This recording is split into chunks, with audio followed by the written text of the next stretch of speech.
Smetty. I'm Mike Golic. I'm Jessica Smetana. Welcome to yet another edition of Golic and Smetty. I am Mike Golic Sr. She is Jess Smetana, and Jess, we are getting closer and closer and closer to football season. The biggest downer is after the Super Bowl, and then the biggest upper is when training camps start. All that being said, we are going to start by talking about your vacation, because I am just amazed at the story I heard from you. So at this point, and could be plus or minus, I'm trying to see the data on this, there have been 26 shark attack bites in the U.S. this year. 13 in Florida, 3 in Hawaii, 5 in New York, 2 in South Carolina. 2 provoked, no fatal attacks. Jess, I know you were on vacation. You can tell us all about your vacation, but I want to hear about the part where you just exited the water and all of a sudden there was a shark bite. I want to hear about the people that are provoking sharks in the ocean. What Seriously. does that even mean? You know what that reminds me of, Jess? It's the people that go to Yellowstone Park and try and take selfies with the bison, right? They walk up to the bison and take selfies, and then they get dragged, and we're supposed to feel bad for them. You know what? I don't feel bad for you when you do that. And if you provoke a shark, you get what you get. But what happened in your situation? Okay, so I was on my little beach vacation, just enjoying the waves. It was so hot. It's so hot everywhere right now in the U.S. It was, I think that with the heat index, like 110 degrees on this day. And so naturally, I spent most of my afternoon in the ocean. And I like to go in, fairly deep. I like to get my shoulders underwater. So like I'm in up to my neck, right? Like not super deep. I'm not swimming around in there, but there's lifeguards there. Like I've been in this ocean a million times. I've seen some jellyfish. I've seen some stingrays. Sometimes you get brushed up by a fish. Never seen a shark before. So anyways, I got out of the ocean and I'm laying on my towel, and in true stereotypical form, Mike, I am zoned out, watching TikToks on my beach towel. And one of my friends says, something's going on over there. And I was like, what do you mean? And I look, and there is a huge crowd around this guy on the beach. And all these lifeguards are around, and all these people are around. Everyone's out of the water. And I noticed I had just missed what had happened because I was on TikTok. But I noticed that the lifeguard is whistling people out of the water, which will happen occasionally if there's something, someone's in too deep, or there's something there like a stingray or something. And so I thought he maybe stepped on a stingray. It happens occasionally. But then I hear sirens, which you never hear when you're on the beach, right? Like I'm used to hearing sirens all the time in Miami, but I'm like, wow, I have never heard that here before. And EMTs rush onto the beach and they start taking care of this guy. And he's maybe 40, 50 yards away from me, not a full football field, but close enough that I could kind of see what's going on. They put him into the van.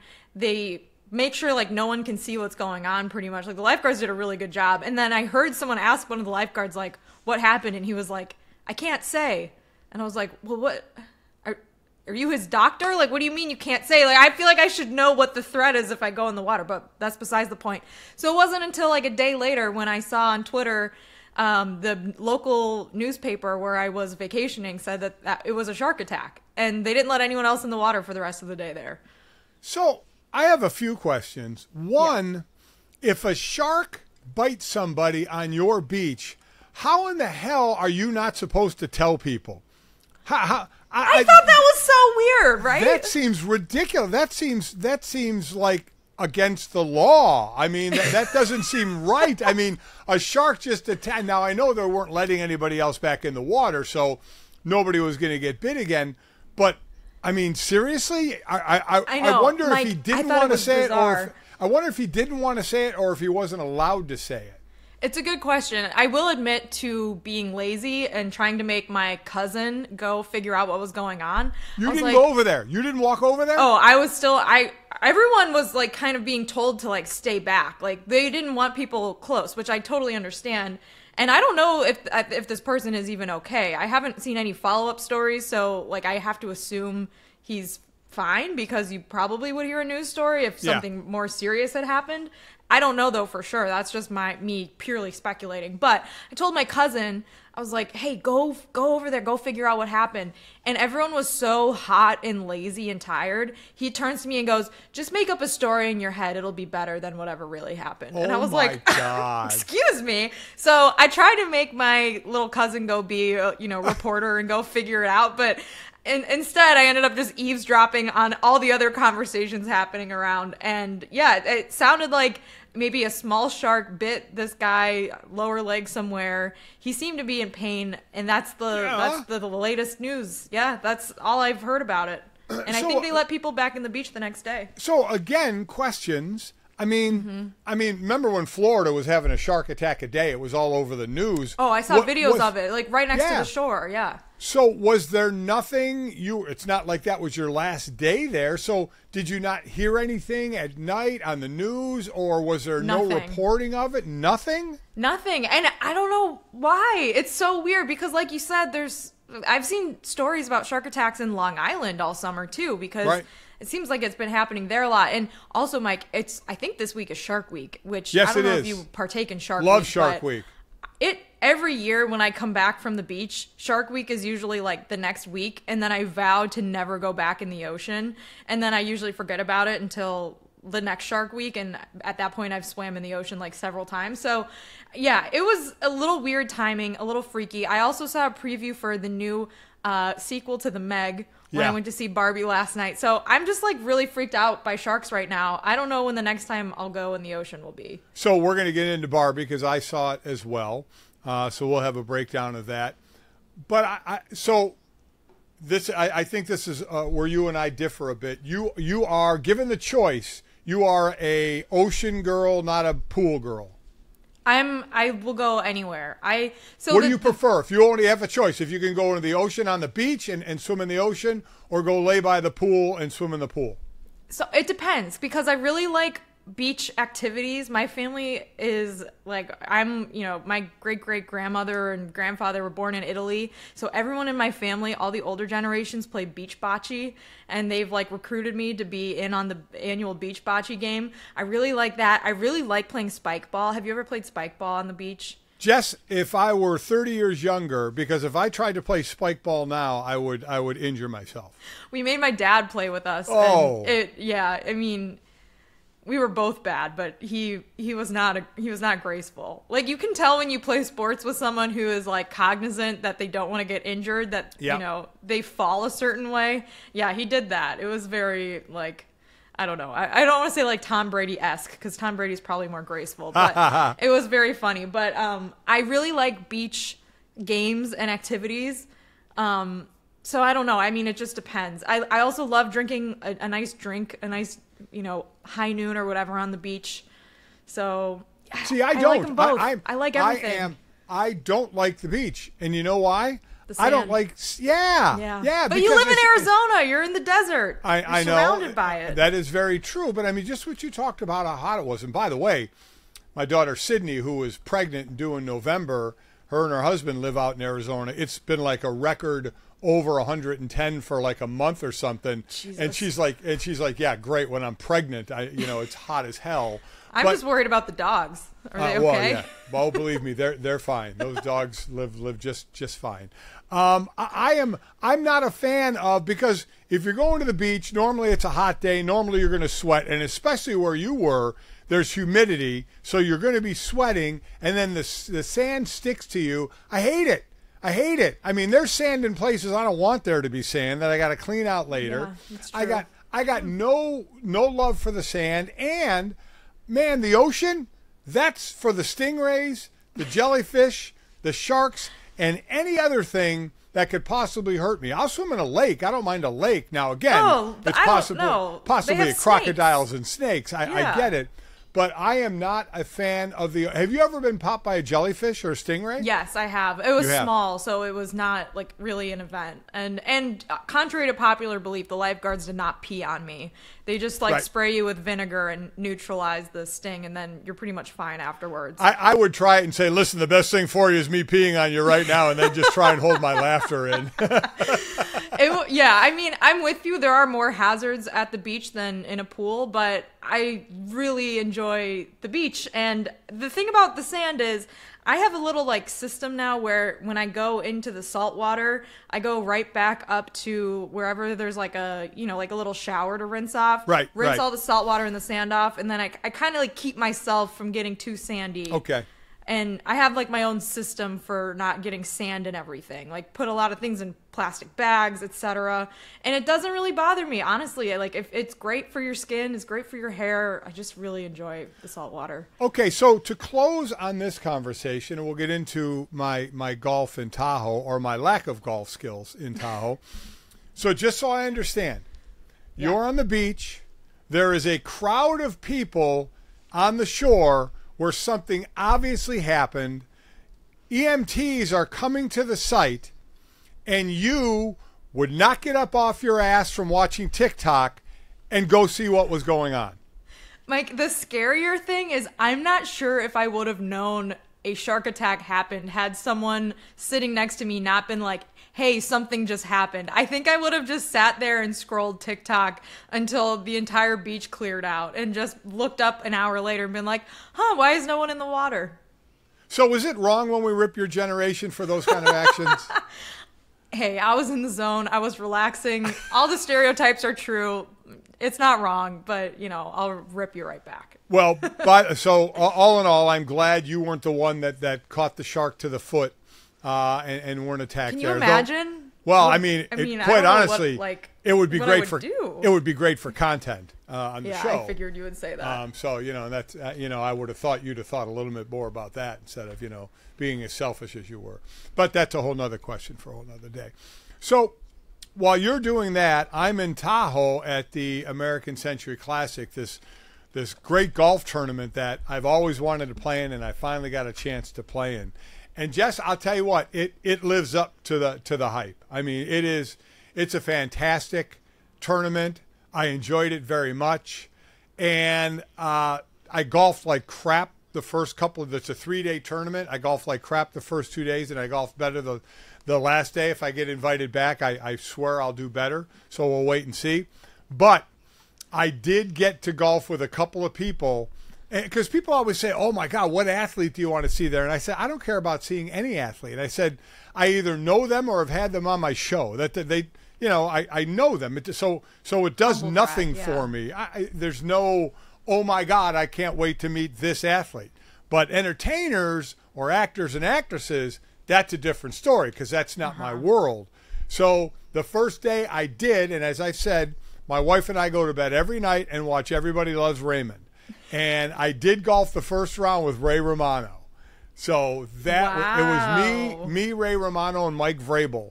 Vrabel hits the ball a ton, by the way. Oh, my God. He is good. And Ray Romano, and it's one of those things, I don't know if you've ever run into it, where you want to meet somebody, and then you meet them, and they're an ass. And you're like, oh, God, that kind of ruins everything for me. So there's always that kind of, I hope they're, and Ray was phenomenal. What a great guy. His kids were with him. He asked if I would break down the Jets to his kids on what kind of season they would have. But I mean, Jess, I'm telling you, that was so cool. And then the second day was more in my field. It was Steve Young and Catherine Tappan, who I know obviously both of them pretty well. So that was fun. The third day was 2 actors, Chase Crawford and Miles Teller. So, wow. Yeah. You golfed with Miles Teller? Yes. Chase Crawford, I don't know if anybody watches The Boys, one of the shows I watch on all the streaming stuff. He's in The Boys. He's the Deep. Chase Crawford, young, good-looking dude. I mean, geez, oh, man, between him and Miles Teller. And then, Miles Teller. I golf with both of them. Again, very happy to report, just good guys, good dudes. Very nice guys. Just a pleasure to walk with and talk with, and I didn't embarrass myself or my family name by, asking about a certain scene or, did you say this or did you do? Because some guy back here in South Bend, I was working out and he's like, oh, you golfed in that thing. Who'd you golf with? And I said, blah, blah, blah, and Miles Teller. Oh, did you ask him about the F-16s or ask him about? I said, no. I said, he gets that from fans as he's walking around. I said, I'm not going to do that. We're talking about families and life and you know, the professions and things like that. But let me tell you, there are tons of people there, and that was the day I was the most invisible.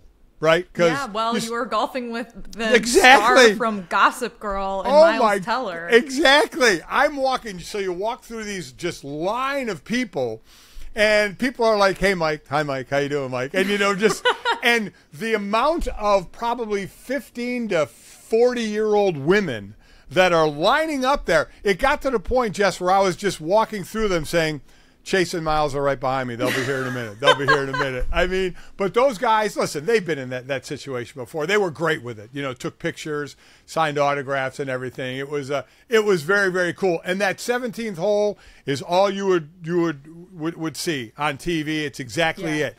I hit a tee shot there. I went over into the beach area. I picked up a vat of Fireball and just turned on the nozzle, and Fireball started pouring down my throat. I mean, shooting beers. It was something else. It was a lot of fun. Sounds like you were living your best life. I really wanted to make like a Miles Teller baby driver joke, but I remembered that's Ansel Elgort, and I get them confused all the time. Yeah, that would have been bad if I did that. Did he pull out his baby driver on the 17th? No, it didn't work. Anyways, it sounds like you were living your best life, Mike. I'm very jealous. Are you think you're going to get an invite back next year? I hope. I don't know, because it's not really about you get golf. +1? Yeah. I mean, and oh, by the way, Stu Gatz did caddy for me on day one. He caddied the front 9 for me, carried my bag, the whole thing, before he left for the 3 Last Dead concerts in San Francisco. Oh, God. But he actually did a pretty good job. So you were on vacay living your best life. I was in Tahoe living my best life.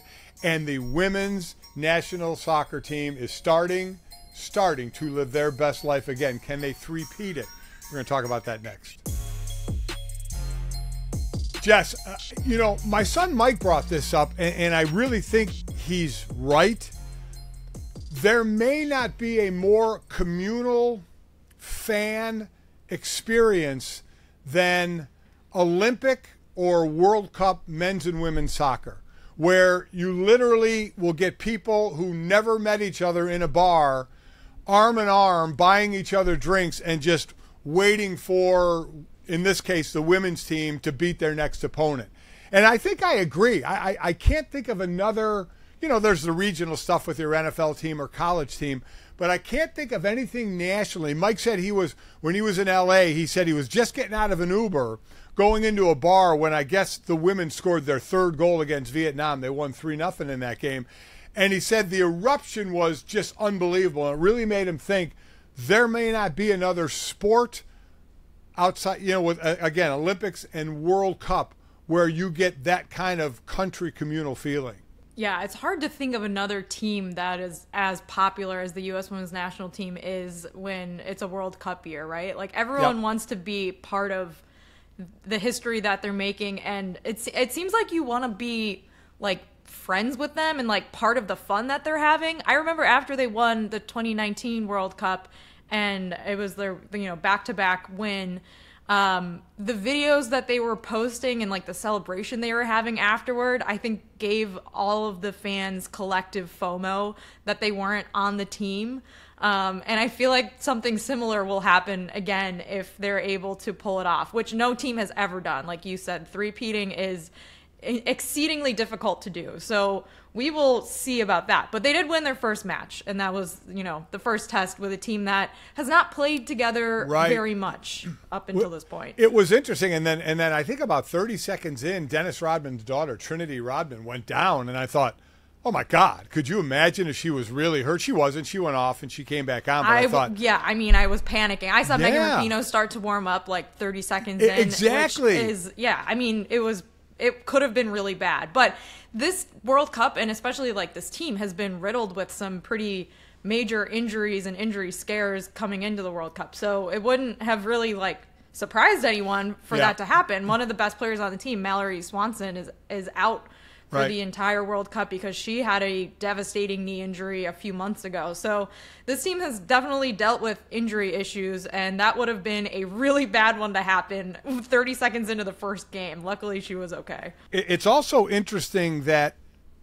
because of you know, the casual fan that watches and tunes in every World Cup or every Olympic is you get to know certain players on the team, and then all of a sudden it's a bunch of new ones. And that's where we are with this Women's World Cup. I mean, you have Megan Rapinoe and Kelly O'Hara, who have been on this team forever.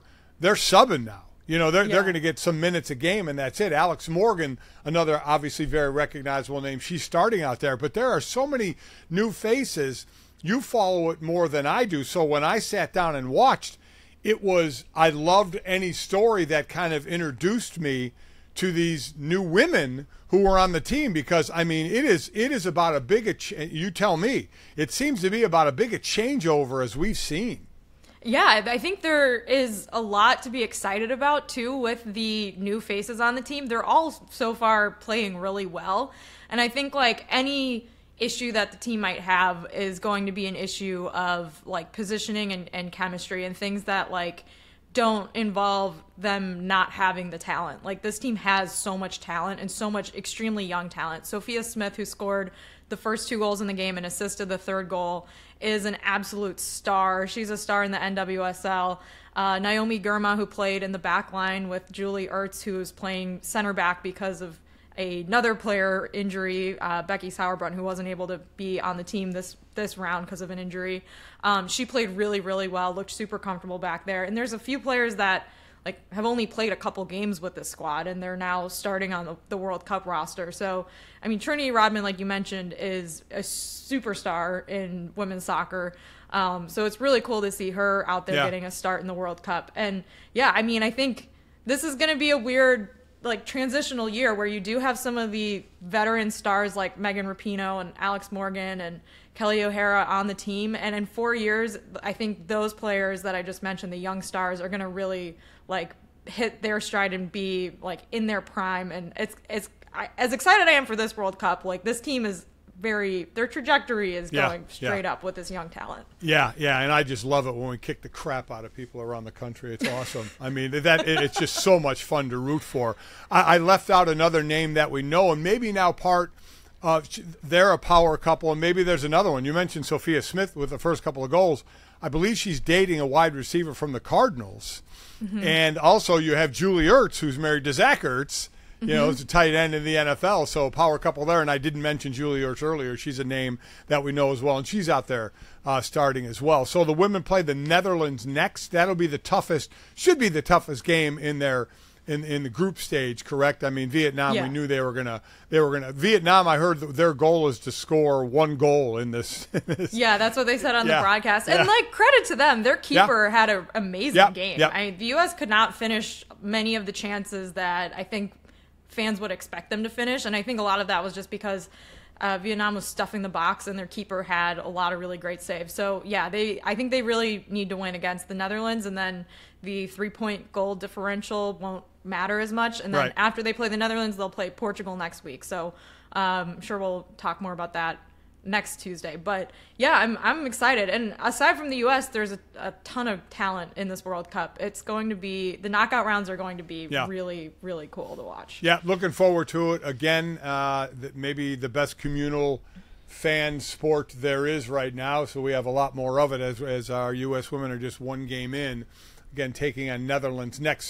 There's more news in the world of soccer, and I know you are on vacay, but you're down in Miami with the Meadowlark group down there, and Miami was a buzz with Lionel Messi signing with Miami down there in the MLS, foregoing the Saudi team that he got offered to, which we'll get to because another player got offered an ungodly amount of money to play there. But Messi shows up, first game, free kick in extra time, and he wins it. I mean, I don't know how much you've been down there, if you just got back, or what the scene has been like down there with him.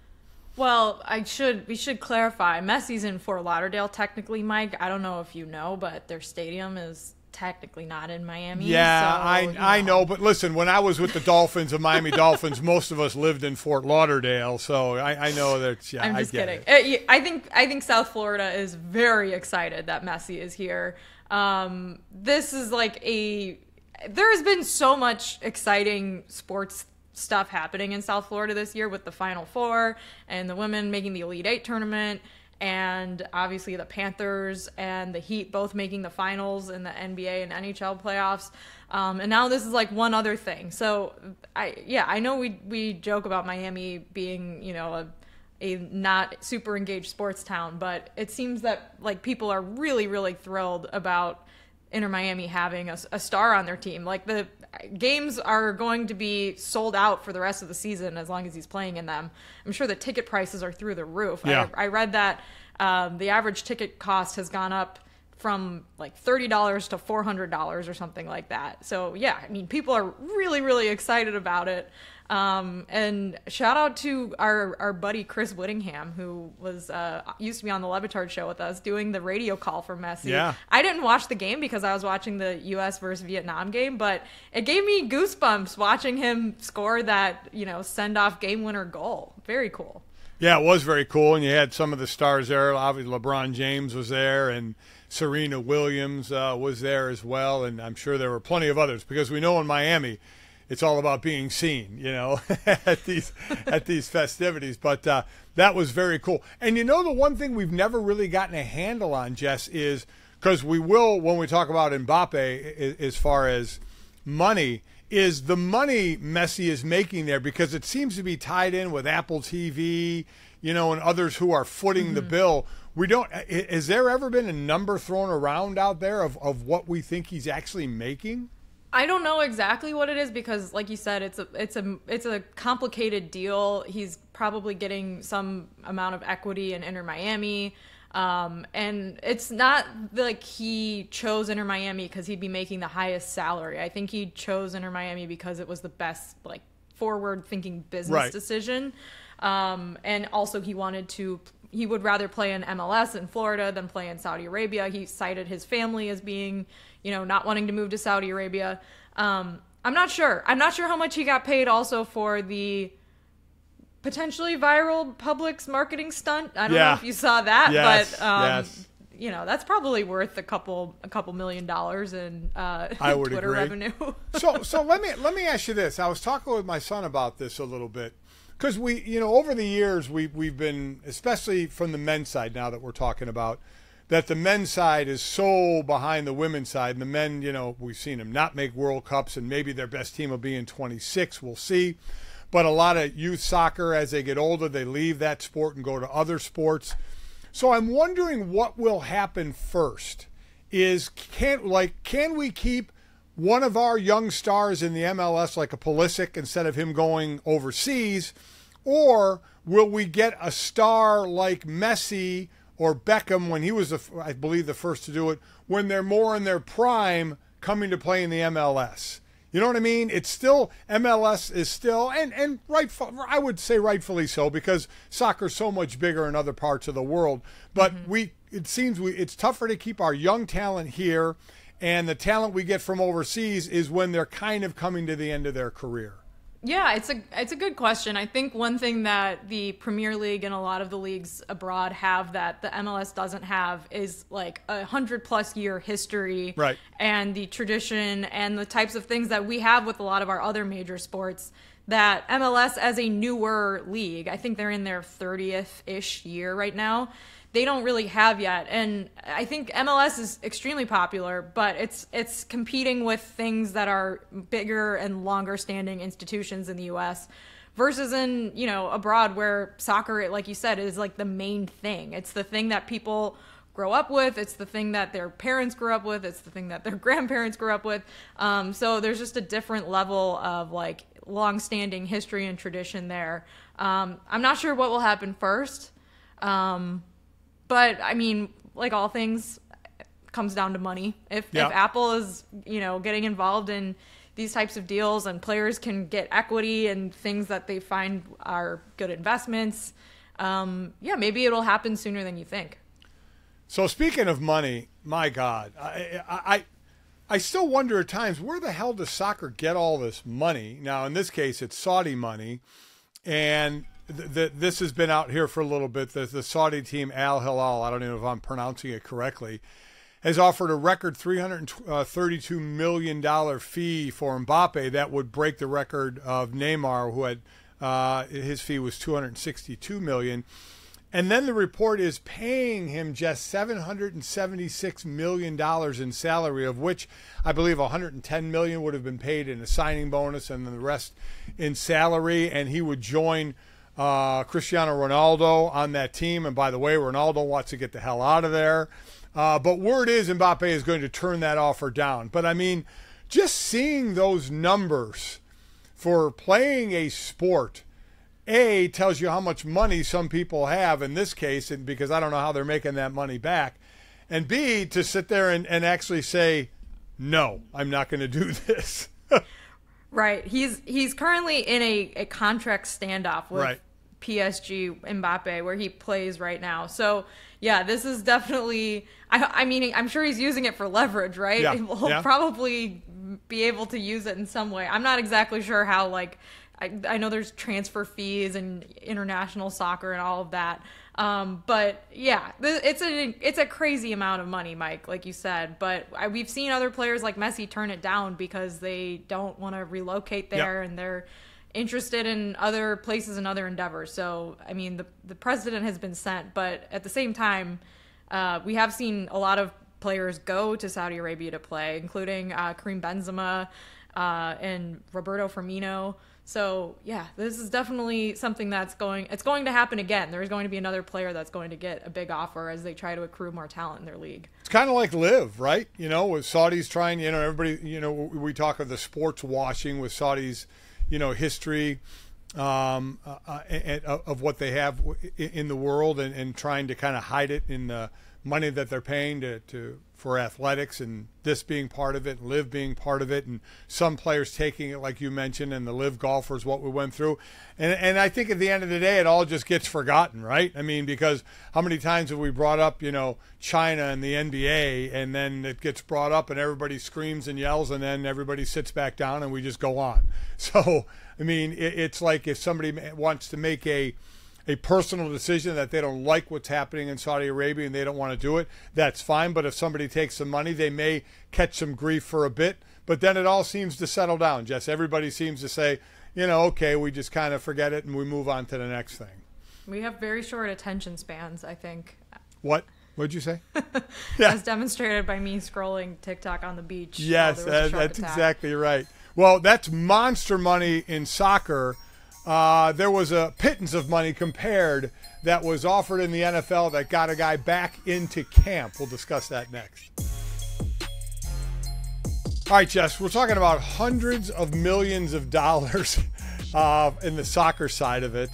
And then in the NFL side of it, I always get a kick out of NFL free agency when you see big money, and I'm doing air quotes, go around, and then these NFL players see free agency in the NBA and they go, oh my God, okay, that's really big money. And God forbid they even look at soccer. They need to all turn away when that money's going around. But it's been going on now for a bit, Jess, the whole running backs in the NFL situation, that their value has gone down.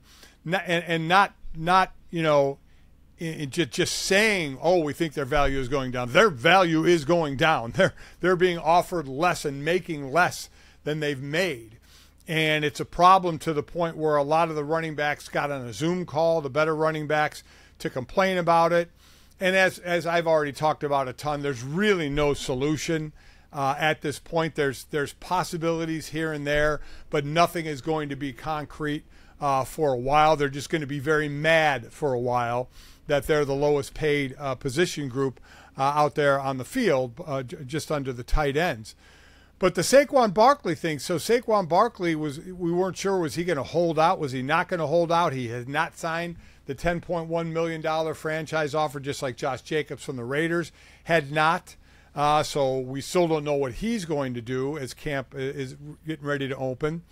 But now we learn of the Saquon deal, where the one thing we've always talked about, Jess, was once July 17th hit, you couldn't negotiate anymore on a long-term deal, so you had to play for what you had to play for. So I would imagine a lot of people kind of were scratching their heads when they said Saquon signs a one-year deal for more, basically more than the franchise tag, and I think a lot of people are like, what the hell is going on?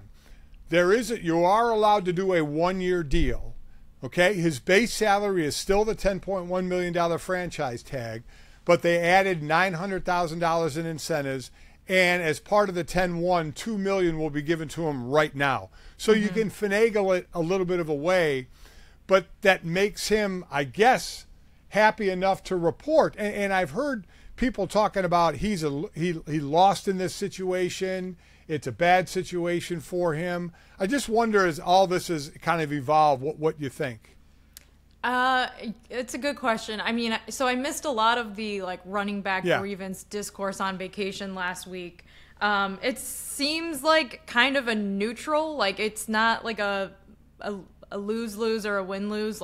Both sides got something out of this, right? Right. The Giants need Saquon Barkley, yes, but he didn't have a lot of leverage to negotiate back with the Giants. They don't have any backup players on offense that could fill the gap that he would, inevitably leave if he wasn't playing this season. At the same time, he is a running back, and like you said, we know that their value is not as high as it used to be. So in holding out, it hasn't worked out for a lot of players in the past that have tried to do this, especially at that position.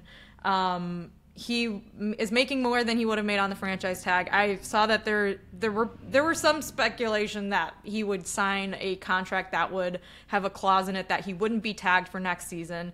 It looks like that's not the case. He did not sign. There is no such thing in his contract. A second tag in 2024 would be 120% increase on his 2023 salary. I'm not sure if there's really this doesn't set any sort of future precedent up for running backs. So I'm not sure what the upshot of the Zoom call and all of that was, other than way of guys showing solidarity with the other players in their position group who are going through a similar thing. But yeah, I don't know. What do you make of all of this? I mean, listen, it was a bitch session is what it was, and I don't blame them. Listen, they're the only position whose value has gone down and their money has gone down. I want to see everybody get paid. I'd love to see him make money. And now Saquon is third behind, as far as this year, and the money behind Derrick Henry and Nick Chubb. So we'll see what happens with Josh Jacobs, Tony Pollard, who had signed the franchise tag, so he'd be fined if he doesn't show up to camp. Jess, I've talked about this for a while now. I don't see an out, especially if it involves the CBA, because the CBA is in effect for another 7 years. Mm-hmm. So they're not going to jump in and renegotiate things in the CBA for the running backs. They're just not going to.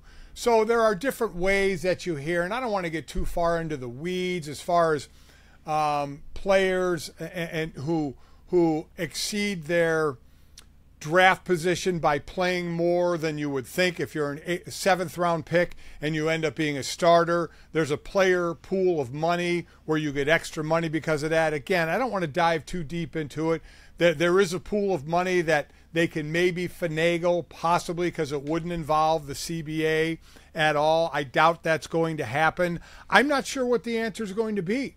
It's a situation where, unfortunately, unlike Zach Martin holding out, you're not going to say, well, go ahead and sit, Zach. We'll put in the backup, and he's going to be just as good as you.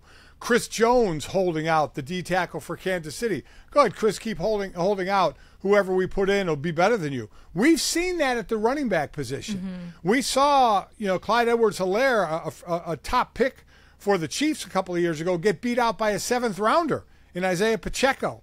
So that happens. The Giants signed James Robinson at running back, Cole Beasley for the slot to try and, if they weren't going to have Saquon, now they do have the added bonus of Saquon, to try and fill the void, because Saquon tied for the team lead in receptions by either being the main receiver on a route or, the outlet, for Daniel Jones, who isn't throwing the ball that far down the field and only had 15 touchdowns. So I don't know the answer to this. I wish I knew an answer to this. I wish they could all get paid more. But the other thing that hurts them is they get hurt, right? Saquon has gone through injury. A lot of these running backs have gone through injuries as well. So I don't know the answer. But let me just say this.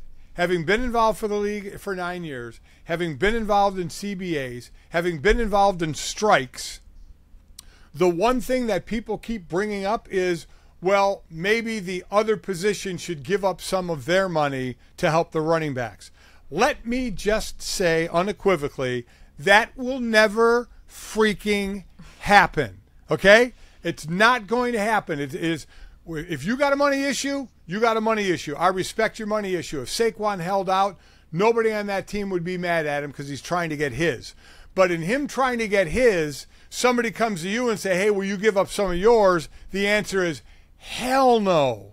That's like that interview with Liam Neeson, who they're talking about equal pay with the women and the men. And he was asked, would you take a pay cut? He's like, pay cut? No. Now you've gone too far. Exactly. Yeah, I think that is the inherent nature of football, though. The average career span of a football player is a lot shorter than in other sports. The risk of injury is a lot higher than in other sports. There is a hard salary cap, so there isn't a room for, money kind of just falling out of the sky without it coming from someone else. That is the nature of the sport and how the contracts and salaries are set up. It is done intentionally, and I agree with you. I'm not sure what the upshot is other than Saquon will be playing for the Giants. They need him. Like, he's an important part of their offense, certainly. I don't think they are as good of a team without him, even though they, maybe were trying to fill some of that hole with other players. But he's not signing a monster multi-year guaranteed deal because of the position he plays in, and that sucks. And I don't know what the solution is. And as you said, it's a key to know he did not get in that deal that he can't be tagged next year. You know, that's something possibly Josh Jacobs might try and do if he does this one-year deal thing like Saquon. Could he get it in the deal that you don't tag me the next year? We'll have to wait and see. But again, right now the only way, and I don't even know if it's going to work, is dipping into that player performance pool. Right now, I think it's $336 million. But even when you're doing that, if you're giving the running backs more, somebody is getting less. So that's just, I'm just telling you. That kind of stuff just does not fly very well with players in the NFL. So time will tell. They're in a bad spot right now. Maybe it's cyclical. Maybe for the running back it could come back down. The one thing I'll say is defenses have gone a little smaller because they're rushing the passer more. They take a linebacker out, put another DB in. So maybe if you run the ball better, we'd start getting to a little more of a running game again, possibly.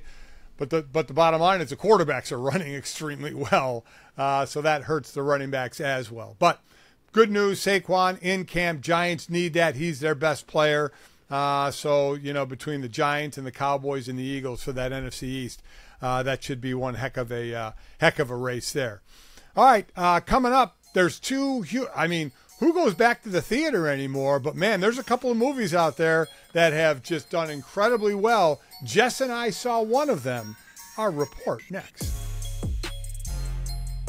All right, Jess, enough about sports. Running backs. Enough about running backs. Enough about football. Enough about football. Enough about all that. We got plenty of time for it. But, since COVID hit, the world obviously has changed. And one of the, obviously, comparatively, unbelievably minor things is movie theaters basically became non-existent. And we've been waiting for what's going to come back that's going to bring people back to the movie theaters. And, two movies that are 180 in the way they project, Barbie and Oppenheimer, to the point where they actually had double features where you could watch them back to back. They are out. They're the first two movies that both did over $80 million in their first weekend. Barbie did like $150. Oppenheimer did $80. I saw Barbie with my wife. You saw Barbie as well. My son Mike saw Barbie. The floor is yours, Jess. What did you think of Barbie? I had such high expectations for Barbie, Mike. Everyone told me I would love it. I love Greta Gerwig. She directed Lady Bird, which is one of my favorite movies. So also Ryan Gosling, Margot Robbie, people that I love in this movie. My expectations were through the roof, and it exceeded my expectations. It was so funny and campy and perfect. I loved it. I want to see it again already. What did you think? Jess, I loved it. I loved it. And it really hurt me is the wrong word. I guess it didn't surprise me either of where we are in this country when you go on Twitter and people that find somebody actually freeze framed the world map that they used in this and started criticizing things on it.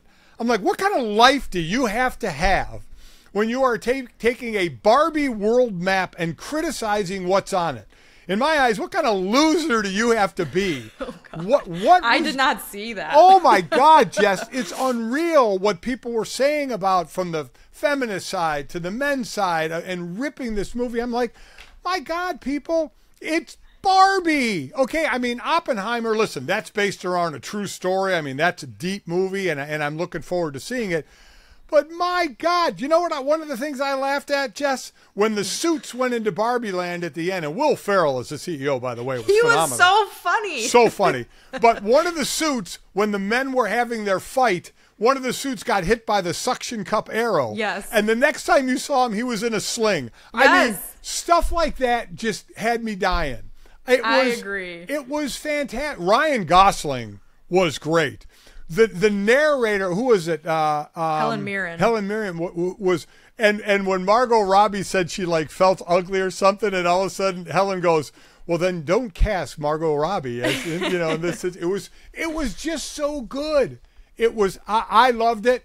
I'm not one of those that dives. I'm an inch deep and a mile wide. I love watching something for the entertainment value of it. I love Margot Robbie. I love Ryan Gosling and some of the others that were in it. I just thought it was really, really good.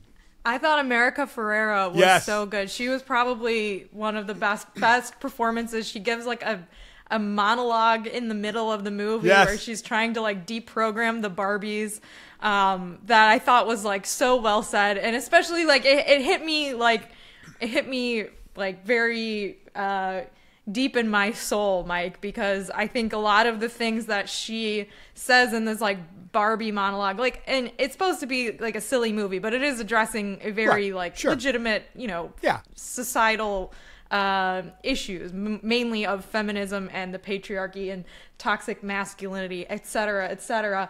But it did hit me in the feels because a lot of the things she was describing are things that I encounter daily as a person working in a predominantly male field, Mike, and not to sound so stereotypical, but I did really enjoy her and her role. I thought Kate McKinnon was very funny. I thought Michael Cera was very weird and funny. He was great. I didn't know about Alan. Alan, friend of Ken, but fits in all his clothes. I had no idea. Me too. Also, so Mattel, who created Barbie, was a co-producer on this film. And so I was very skeptical going into this if this was going to be Mattel propaganda or Barbie propaganda or, you know, like extremely over the top, like apologizing for Barbie kind of thing, to make Mattel look good or better, whatever.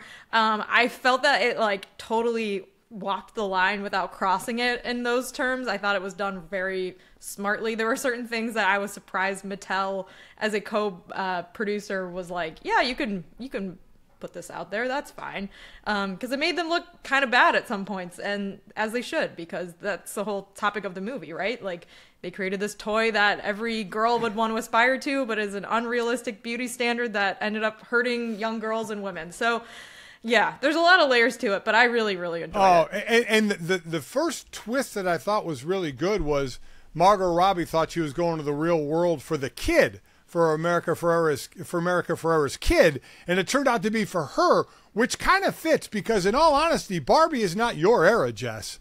Barbie is more my era. Yeah, you know? I was a little old for Barbies. I had an action figure Frodo from the Lord of the Rings trilogy that I used to play with, and he had like a little cape and like a little sword. Sting. It would glow blue if there was an orc nearby. You press a little button. So that was my favorite toy growing up. I didn't really play with Barbies, but like you said, the generation probably a little bit older than me, that was like the thing. I can't wait, for this Halloween to see the amount of Barbie and Ken cowboy figures when they got in those outfits when they went into the real world. And then the stuff that's going to have Kendom on it or Knuff, you know. I mean, Knuff, yeah. I mean, just fantastic. I thought, like I said, I like them both, but I thought was just fantastic in it. So he was great. Yeah, anybody that's delving too deep into this thing, man, my God, just let it go. Just go to the theater and smile for a couple hours. And again, in Oppenheimer, you're probably not going to smile for, again, 3 hours. And oh, by the way, a 3-hour movie with a 15-minute sex scene, Give me a break. I mean, you want to talk about unrealistic. That's about as unrealistic as there is. So sorry to end it on that one, but I'm just spitting the truth here, all right? Oh, Mike, your age is showing again. I think we'll leave it on that one, Jess.